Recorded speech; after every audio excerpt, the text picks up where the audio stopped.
timbul kamera baru nimbul di sini ya, ini foto. Rekam kita. Bacalah. Assalamualaikum warahmatullahi wabarakatuh. Saya Deo Saputra akan menerangkan review materi Network Advanced. Connecting to the One. One menggunakan peralasan transmisi seperti layar telepon, kabel bawah laut, atau satelit. One digunakan untuk menghubungkan jaringan area lokal ke jaringan area lokal lain, sehingga pengguna atau komputer di satu lokasi dapat berkomunikasi dengan pengguna dan komputer di lokasi lain. Kenapa memilih WAN? Beroperasi di luar lingkup geografis LAN, menghubungkan LAN perusahaan ke LAN remote pada situs cabang dan situs telekomuter. Dimiliki oleh penyedia layanan. Organisasi harus membayar biaya untuk menggunakan layanan penyedia untuk menghubungkan situs. Connecting WAN. Apakah WAN diperlukan? Bisnis membutuhkan komunikasi antara situs yang terpisah secara geografis. Misalnya kantor regional atau cabang harus mampu berkomunikasi dan berbagi data. Organisasi harus berbagi informasi dengan pelanggaran organisasi lain. Pekerja mobil harus mengakses informasi yang berada pada jaringan perusahaan. Pengguna komputer rumah harus mengirim dan menerima data melintasi jarak yang besar. Misal, konsumen berkomunikasi melalui internet dengan bank, toko, dan berbagai penyedia barang dan jasa. Siswa melakukan penelitian dengan mengakses indeks perpustakaan dan publikasi yang terletak di bagian lain dari negara dan bagian lain dunia.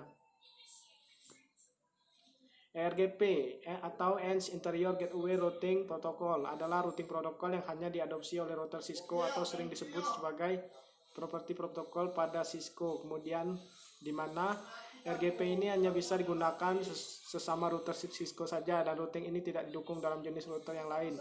Cara kerja RGP sering juga disebut Hybrid Distance Vector Routing Protocol karena cara kerjanya menggunakan dua tipe routing protokol, yaitu Distance Vector Protocol dan Link State Protocol, dalam pengertian bahwa routing RGP sebenarnya merupakan Distance Vector Protocol, tapi prinsip kerjanya menggunakan Link State Protocol, sehingga RGP dibuat sebagai Hybrid Distance Vector. Mengapa dikatakan demikian? Karena prinsip kerjanya sama dengan Link Status Protocol, yaitu mengirimkan semacam hello paket. Fitur dasar RGP dirilis pada tahun 1992 sebagai Cisco Property Protocol. Fungsi dasar dari RGP dirilis sebagai Open Standard pada tahun 2013. Merupakan pengembang protokol Routing Distance Vector menggunakan disfungsi update algoritma dual untuk menghitung jalur dan jalur cadangan. Membentuk network adjacencies menggunakan Reliable Transport Protocol untuk menyediakan pengiriman paket-paket RGP ke tetangga. Update secara parsial dan bounded, mengirimkan update hanya ketika terdapat perubahan dan hanya kepada router yang memerlukan informasi tersebut. Mendukung equal dan unequal cost load balancing.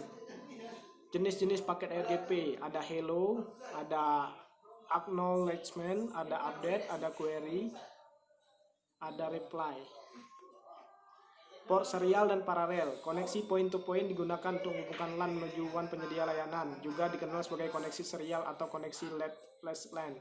Komunikasi melintasi sebuah koneksi serial merupakan sebuah metode transmisi data di mana bit dikirimkan secara berurutan melalui saluran tunggal. Pada komunikasi paralel, bit-bit dapat dikirimkan secara serentak melalui beberapa saluran atau kabel. Pada link WAN, data dieksekusi dienkapsulasi oleh protokol yang digunakan oleh router pengirim. Frame tereksekusi dikirim pada media fisik menuju WAN. Router penerima menggunakan protokol komunikasi yang sama untuk dekapsulasi frame yang datang. Link komunitas point-to-point. Komunikasi point-to-point. Link point-to-point dapat menghubungkan dua wilayah geografis berbeda. Pembawa menyediakan layanan sumber daya khusus untuk LAN yang disewa oleh pelanggan. Link point-to-point biasanya lebih mahal dibandingkan layanan bersama. Statistic Time Division Multiplexing (STDM) menggunakan sebuah variabel panjang time slot yang memungkinkan saluran untuk bersaing mendapatkan ruang slot bebas atau kosong. STDM mengoptimalkan penggunaan saluran dengan menghindari time slot kosong pada saat saluran tidak digunakan atau tidak ada data. Pengenalan teleworking. Teleworking adalah melakukan pekerjaan dengan terhubung ke tempat kerja dari lokasi yang jauh menggunakan telekomunikasi. Teleworking yang efisien menggunakan koneksi internet broadband, sebuah virtual private network atau VPN, POP, dan video conferencing. Keuntungan teleworking bagi employer, meningkatkan produktivitas perusahaan dengan karyawan. Teleworking lebih produktif antara 8 dan 40% dibandingkan karyawan kantoran. Mengurangi biaya dan pengeluaran, menghemat 10% sampai dengan 80% biaya. Referensi dan rekrutmen lebih mudah, menawarkan fleksibilitas dan mengurangi turnover staff sampai dengan 20%. Mengurangi ketidakhadiran, meningkatkan moral, meningkatkan corporate citizenship atau tanggung jawab terhadap lingkungan, meningkatkan layanan pengguna. Keuntungan bagi pemerintah, membantu menciptakan ekonomi berkelanjutan, membantu mengurangi masalah kontemporer seperti trafik, meningkatkan produktivitas, minimalisasi gejala kesenjangan digital, mengurangi biaya dan pengeluaran, meningkatkan fleksibilitas. Keuntungan teleworking bagi individual, produktivitas lebih dari 70%. Teleworking mengklaim produktivitas mereka sangat meningkat, hemat waktu, mengurangi waktu untuk berpergian, hemat biaya untuk makan siang, pakaian, atau berpergian, lebih sehat, paparan penyakit, kecelakaan trafik, dan stres, rumah dan keluarga, lebih banyak waktu untuk keluarga, pegang kendali, teleworker dapat mengendalikan kapan pekerjaan harus dilakukan. Flexibilities, teleworker dapat dengan mudah mengelola jadwal.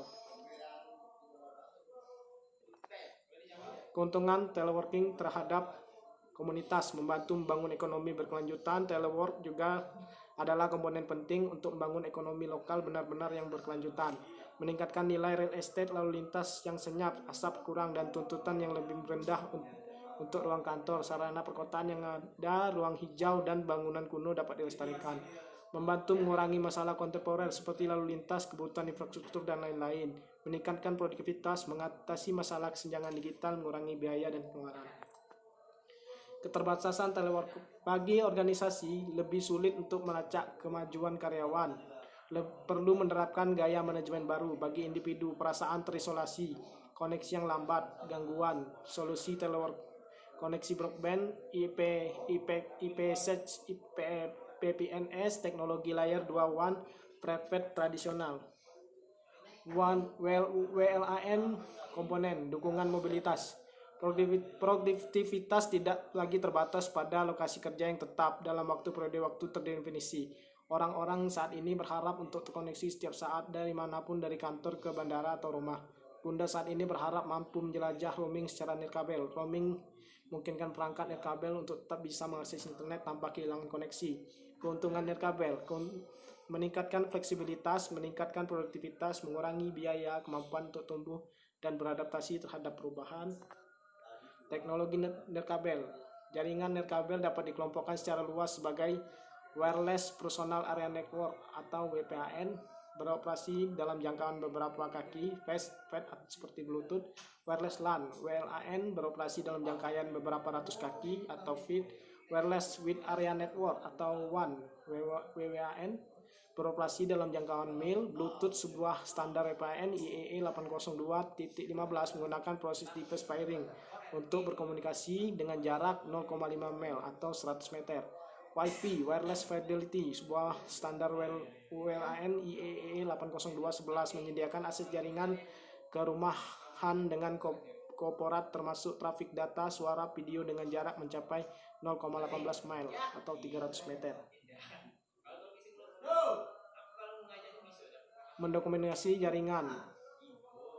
Network dokumentasi merupakan sebuah dokumentasi lengkap keadaan jaringan sekarang dan akurat. Dokumentasi ini meliputi file-file konfigurasi termasuk file konfigurasi jaringan dan konfigurasi file admin sistem, diagram topologi fisik dan logik, tingkat performa, baseline, troubleshooting proses, mengumpulkan gejala, bertanya ke end user menggunakan layer model troubleshooting.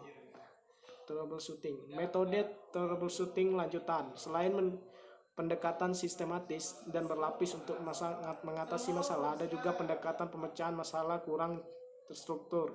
Salah satu pendekatan pemecahan masalah didasarkan pada tebakan oleh administrator jaringan berdasarkan gejala dari masalah.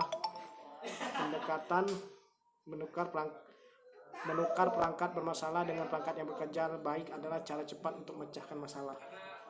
Software troubleshooting tools, perangkat lunak umum, alat pemecah masalah meliputi NMS tools, knowledge bases, base learning tools, host based protocol analyzer, Cisco EOS EPC, atau hardware troubleshooting tools, peralatan troubleshooting hardware termasuk hard network analysis module, digital multimeter, kabel tester, kabel analyzer, portable networks analysis.